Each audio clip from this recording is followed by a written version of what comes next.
partie qui va commencer sur.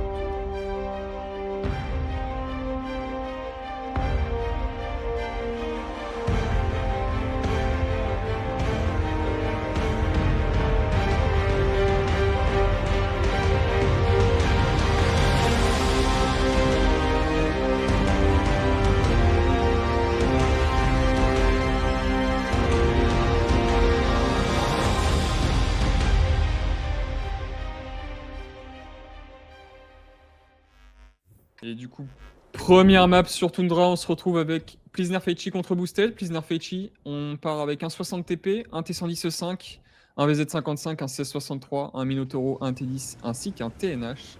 Tandis que du côté de Boosted, on part avec un 113, un BZ75, un IS7, un CS63, un Minotauro, un T10 et un TNH.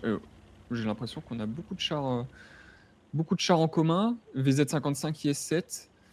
1000 HP d'avance du côté de Boosted, on est un peu plus lourd. C'est ça. Minotauro de chaque côté. Notamment le 60 TP qui rajoute un gros pool d'HP. Et le fait que. Non, c'est surtout celui-là en fait. Oui, c'est ça.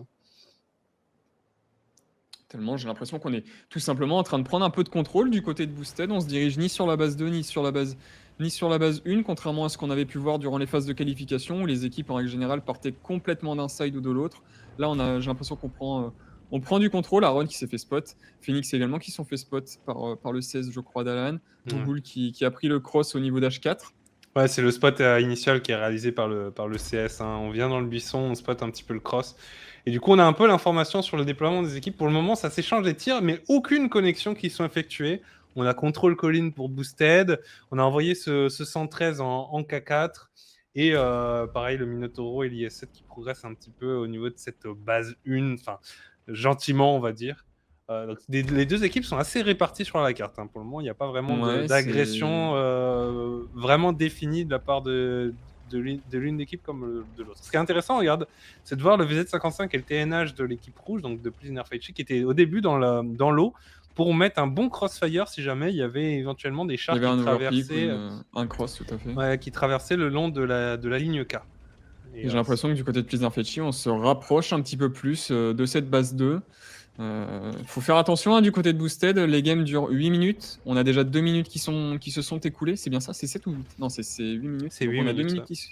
2 minutes qui se sont écoulées. Il va falloir commencer à engager un move quelque part, mettre une pression. Souvent, les équipes qui mettent du temps à attaquer, de ce qu'on a pu voir des qualifs du moins, perdent par manque de temps. Donc, il va falloir être réactif.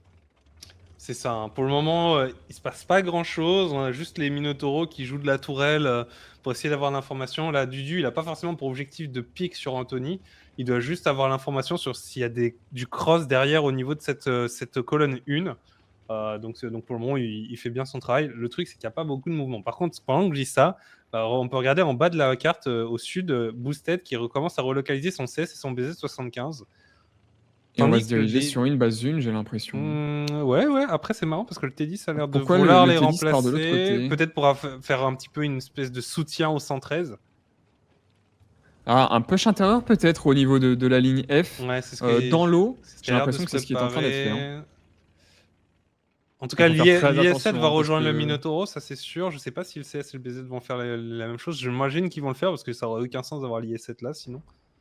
Il faudra faire attention hein, parce que le crossfire au niveau de la position F3, F4 va être installé du côté de Plisner Feichi au moment du push de Boosted.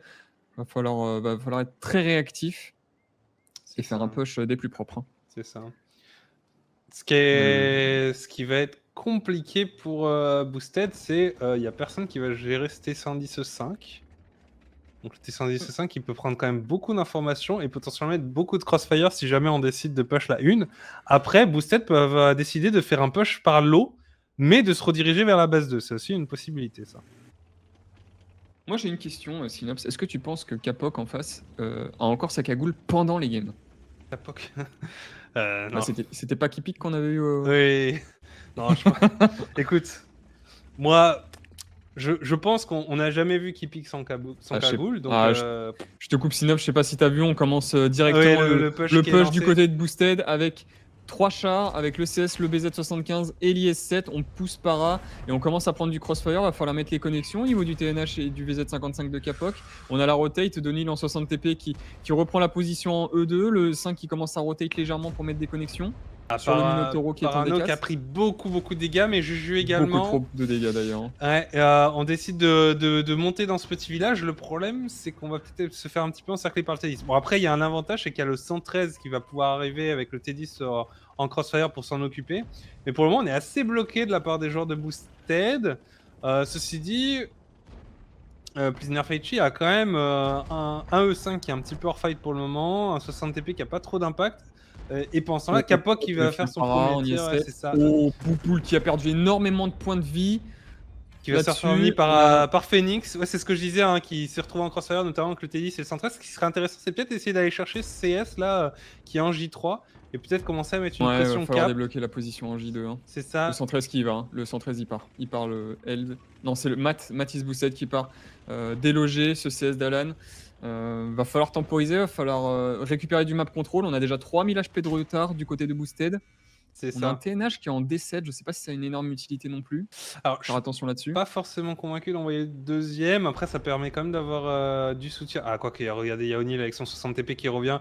Ce qui est intéressant, regardez aussi, c'est le Minotauro qui commence à repush au niveau du village. Je crois qu'il n'a pas été spot, hein, le 60 TP. On va avoir un moins 750 et O'Neill qui va essayer de couvrir Alan. On va mettre du DPM à 2. On tank avec le 60 TP. On laisse tirer Matt et on met des connexions avec le CS d'Alan. C'est très bien joué du côté de Prisoner Feichi. On perd pas d'HP. On pousse l'ennemi, on empêche les tirs. Surtout que comme on le voit, le T10 qui est derrière, qui est trop low HP pour venir aider réellement le 113. Donc il fait ce qu'il peut. Malheureusement, c'est très compliqué. Ceci dit, pendant ce temps-là, on essaye vraiment de s'échapper avec le BZ et le CS de l'autre côté de la map pour essayer d'aller chercher le TNH notamment. Il faut que Eld essaye de mettre son dernier tir avant de tomber. Il va le faire malheureusement, il va bounce. Ouais, ça peut compter derrière. Bon, après, je dis ça, mais il y a beaucoup trop d'HP d'écart. Les one-shots qui finissent par tomber. Et Prisoner Feichi qui va s'imposer sur leur défense, du coup, assez intéressant, assez serré cette game pendant un gros moment. Mais le problème, c'est comme je l'ai dit, il y avait ces chars de Boosted qui se sont retrouvés un petit peu bloqués entre deux feux au niveau de ce village en F3. Et oui, ils ont réussi à gagner le village, mais derrière, ils pouvaient plus trop en sortir, ce qui les a laissés un petit peu bloqués, et c'est ce qui s'est passé. Après, pareil, le CS d'Alan qui les a pas mal embêtés, je pense. Faudrait voir les dégâts qu'il a fait, puisqu'il est resté derrière, il avait un petit peu de crossfire, j'ai l'impression. Prisoner Feichi en attaque, cette fois-ci avec triple IS-7, un S-Conk, un CS-63, un Minotaur, ainsi qu'un Charioteur. Et du côté de Boosted, on part avec un 60 TP, un 705K, un S-Conk, un E5, un Minotauro, un T10, ainsi qu'un TNH. Première fois qu'on a un pic, je crois que si c'est ça, première fois qu'on a un pic 705K sur cette French Cup, je crois pas en avoir vu dans les qualifications. J'ai un gros doute, mais il me semble pas.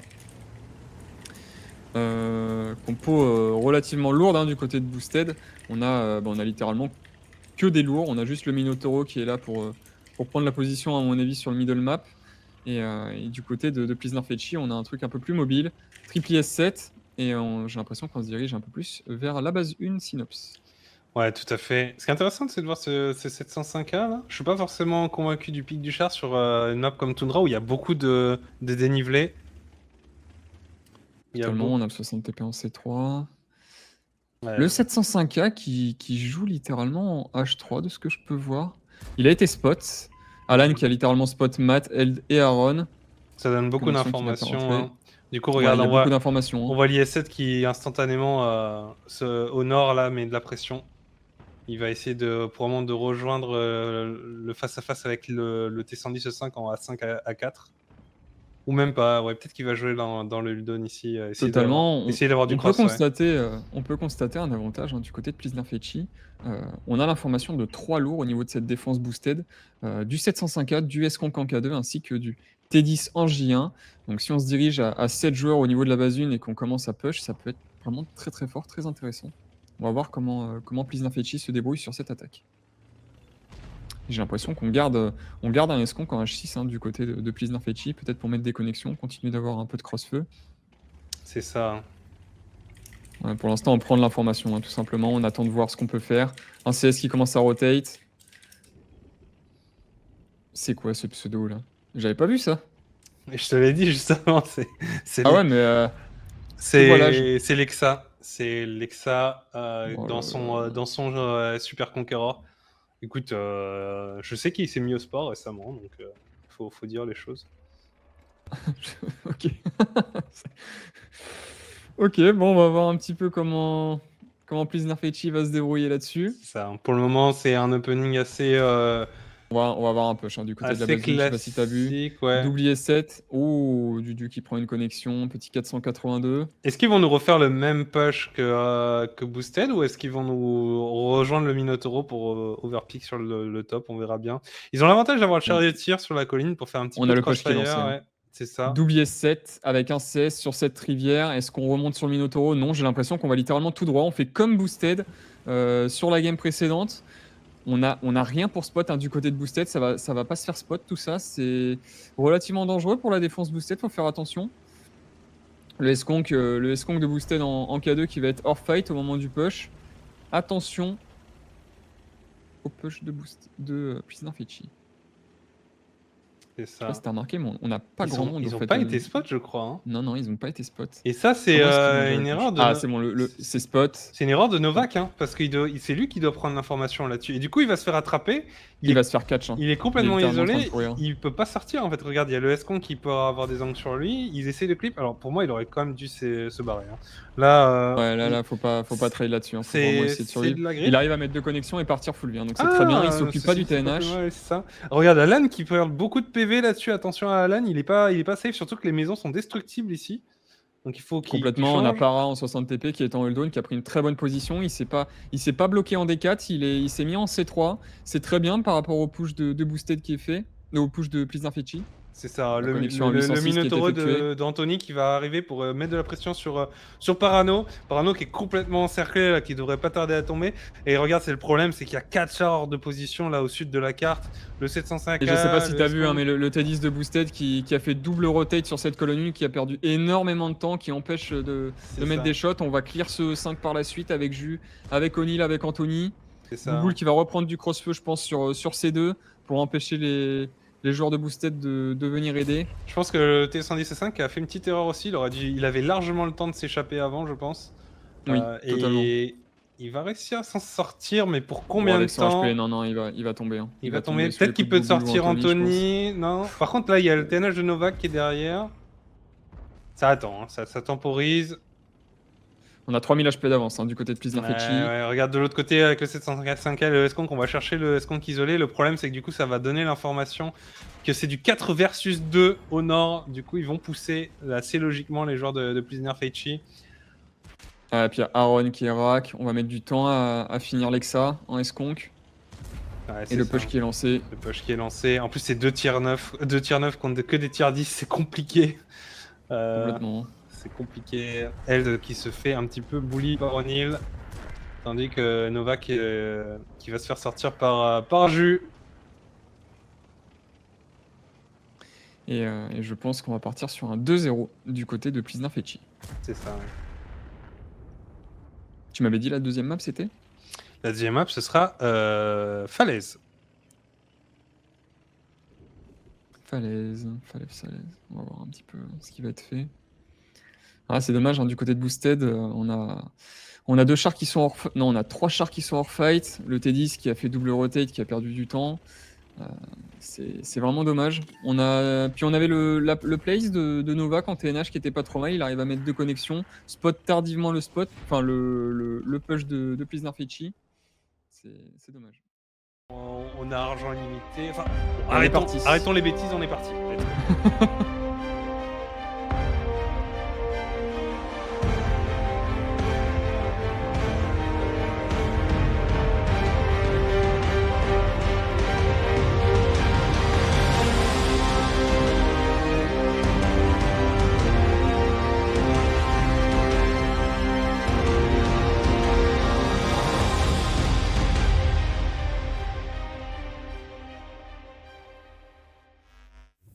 Et du coup, 3ème game de ce BO7, Prisoner Fetchy contre Boosted. Du côté de Prisoner Fetchy, on part avec un BZ75, triple C63, double TVP.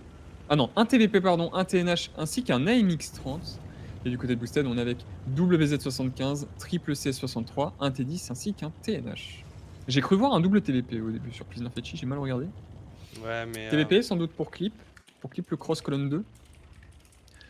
J'ai l'impression qu'on se dirige des deux équipes au niveau de ce donut. 4 chars contre 3. 3 CS qui vont littéralement prendre le cross, qui vont avoir la hauteur avant les joueurs boosted. C'est ça, et regarde les TNH qui arrivent. Est-ce qu'ils vont pouvoir attraper les VZ? On va voir ça. Faut mettre toutes ses connexions avec son TVP du côté d'Alan. Mettre un maximum de shots pour punir ce cross, punir ce push. Les CS qui rotate littéralement directement middle map. Capop qui prend beaucoup de points de vie là-dessus. Moins 1300. C'est dommage, on aurait pu éviter de prendre ces tirs. Attention, le BZ75 qui est un peu isolé au middle là. Hein. Et attention, BZ75 qui est complètement isolé, qui peut littéralement se faire overpick. Bah, c'est ce qui va se passer. passer. On a la réactivité de Boosted pour essayer de couvrir un petit peu. Non, même pas, on n'a pas forcément tous les angles. Phoenix qui, je pense, va tomber. On a un CS qui est resté devant lui sur la gauche en E4. Je sais pas si tu as vu, qui va pouvoir DPM. Ceci dit, il va il va réussir à sortir le CS Phoenix. C'est ça. Juste avant d'être dans le cross-feu. Donc là, il est pas si mal que ça parce qu'il est quand même relativement hull-down par rapport aux joueurs de Prisoner Fetchy. Ça gratte des tirs sur Anthony. On a un repush qui est engagé du côté de Boosted. Un MX-30, le MX-30 de Bouboule qui est sur la droite. Dudu qui perd beaucoup, qui prend littéralement un seul shot, je dis des bêtises, sur ce push. Para qui fait un gros tout droit. Attention aux TNH et aux TVP qui sont juste à gauche. Oh, la Morak full life, on en parlait justement. La caster curse. On perd 1500 HP, on a 1500 HP de retard sur cette Amorak. Aïe aïe aïe. Ah, c'est la catastrophe. Le push un peu trop agressif de Para là-dessus. Non, mais surtout, il y a la MX-30 qui était un peu isolée, qu'ils auraient pu aller chercher tout seul au lieu de s'entêter, aller mettre de la pression middle. Et ça leur fait mal cet Amorak. Bon, après, je vais pas te mentir, il est pas super bien positionné non plus. Je pense que c'est compliqué là pour Boosted. Le push qui était un peu fait partout à la va-vite du côté de Boosted. Bah, ils ont push partout. On a push simultanément sur la ligne E et la ligne F. C'est pas forcément le mieux à faire. Il faut push en simultané en fait. Faut pas. Enfin, au même endroit. Soit récupérer la ligne E, soit la ligne F, mais pas les deux. On peut pas se split dans le push comme ça et voilà. Bon bah, Boosted qui va s'incliner ici sur leur attaque. Il y avait de l'idée sur leur push. Par contre, comme je l'ai dit, il y avait l'AMX30 complètement isolé en fait, c'était l'AMX30 complètement isolé qu'ils auraient dû push et pas l'inverse. Alors. Du coup, j'aimerais bien voir la line-up. Faut appuyer sur Shift, enfin sur Tab. C'est pas grave, tu les vois là, vas-y. Ouais, c'est vrai. Alors, il y a 4 BZ75, 2 CS et 1 416 pour Prisoner Fetchy. Et du côté de Boosted, on a un 60 TP, un BZ, un S-Conk, un VZ55, 2 CS et un Charioteer. C'est parti. On est parti. Boosted, Prisoner Fetchy, on est same HP. Ah bah, vous avez les line-up qui sont juste ici. Ouais, je pense qu'il a oublié, donc il essaye de nous les remettre là. C'est ça. Donc voilà, 4 BZ75 du côté de Prisoner Fetchy. Compo relativement lourde. Un peu comme LTP tout à l'heure. Je crois qu'on avait également 4 BZ qui étaient proposés. Et du côté de Prisoner Fetchy, on essaye d'engager un petit peu le donut. Mais pas seulement. On prend le donut avec 2 CS, le 416 en G1 pour essayer de punir un potentiel cross. Et du côté de Boosted, on se dirige exclusivement sur le milieu de la map. Et on va essayer d'installer un crossfire de l'autre côté. Dudu qui prend pas de connexion là-dessus, c'est parfait. Il va pouvoir monter, prendre cette heal littéralement full vie. Je pense que Phoenix va pas s'amuser. Non, attends, il y a même mieux que ça. Ils vont monter colline avec les BZ, je pense, non? Il y a un monde, ça va être possible. Alan qui va potentiellement boost, attendre qu'il y ait une connexion qui ait été mise. Et il va essayer de monter là-dessus. La connexion qui est donnée sur... C'est du 1 pour 1 entre O'Neal et Phoenix. Sur le Phoenix, yes. Une connexion qui a été faite. Je l'avais dit, ça va monter colline. Ça va monter colline. Et les deux connexions qui ont été mises sur Alan. Mais maintenant qu'on a les deux BZ sur cette île, on va pouvoir avoir installé du crossfire. Attention à ce CS en H9 qui peut se faire punir par les deux BZ. Faut vraiment faire attention. Et on a un BZ55 qui est en E9. Je sais pas ce que tu penses de cette position. C'est ce que je viens de remarquer. Et pour moi, je pense que c'est une erreur. Il n'est pas très utile ici, concrètement. J'imagine qu'il est là pour essayer de protéger le CS, il se fait repush, sauf que là, il y a l'info, on sait qu'il n'y a pas de repush possible. Donc pour moi, il devrait vite se relocaliser vers le middle pour aider si jamais il y a un repush. Et voilà. Je me demande même si... Alors, le truc, c'est que regarde, il y a le 416 qui progresse tout au fond aussi. Il peut se permettre de faire ça tellement il a un camo. Et là, aïe aïe aïe, ça va dépémiser. Hein. Ça va y aller. Ouais, on peut mettre des connexions, on prend son temps. Ouh, il se fait On est pas... spot. Il s'est fait spot? Je crois. Oui, regarde, il se fait spot. Oh, faire attention il a là-dessus, de la Bouboule. chance. Je pense qu'il se fait spot par le charretier. J'ai un doute. Il met deux connexions, voilà, Et Lexa il prend pas de tir, donc ça va. Lexa qui met ses 2000 dégâts déjà. Et là, ça va être problématique pour Dudu parce que bah, O'Neal va prendre le contrôle de la Dudu aurait colline. peut-être pas dû tirer, faut garder l'aggro. C'est Là, ça. il laisse littéralement le... Oh, le shot qui est pas passé, dommage. C'est dommage, Dudu aurait pas dû tirer là-dessus. Faut vraiment essayer de garder l'information là-dessus. Là, du coup, on a le BZ d'O'Neal qui peut prendre l'aggro et commencer à mettre un peu de pression. On a le CS du côté de Boosted qui rotate back. Ça va être relativement dangereux. Hein. Faut faire attention du côté de Boosted. On a déjà 3500 HP de retard. On a Capok et Lexa, il aurait tellement pas dû se rien comme ça. J'ai même pas envie de dire le pseudo. Qui sont en train de roter du coup sur cette colonne 9. Attention de pas prendre de tir. Le C, c'est le VZ qui reste au niveau du bush en D8 pour tenter de mettre des connexions. Et on a les CS du coup du côté de Plisner Fetchy qui sont toujours sur ce donut. Je crois que... Ah, mais le Esconk a drop du côté de Boosted. Oui, il avait pas le choix parce qu'il se faisait farmer par le 416.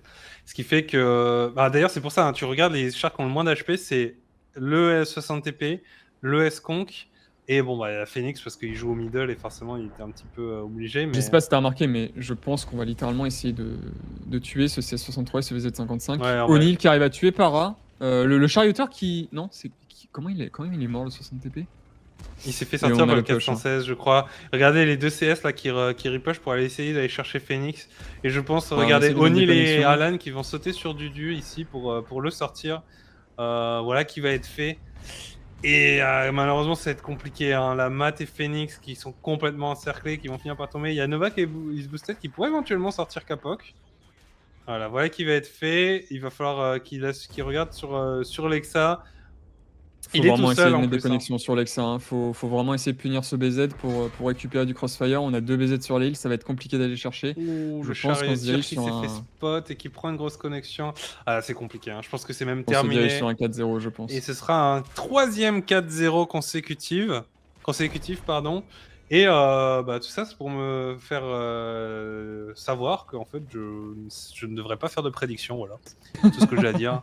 Visiblement, les prédictions, c'est pas mon fort. Et je devrais m'abstenir. Ouh, le petit ram là, histoire de booster un petit peu les DPG de Held. Et Aaron, qui je crois qu'a même alté F4. Hein. Il s'est même pas pris la tête, il a compris que c'était perdu. Ah, non, je crois que ça bouge encore. Ah, j'ai vu la caméra bouger. Ouais, j'ai vu la caméra bouger, ouais. Je crois qu'il va le pousser dans l'eau. Ouais. Avec le turbo peut-être? Il y a plus de turbo. Il doit plus en avoir, je pense. Oh, il tire. Aaron qui tire. À ce moment-là de la partie, il n'y a plus de turbo. Voilà qui va être fait. Ok.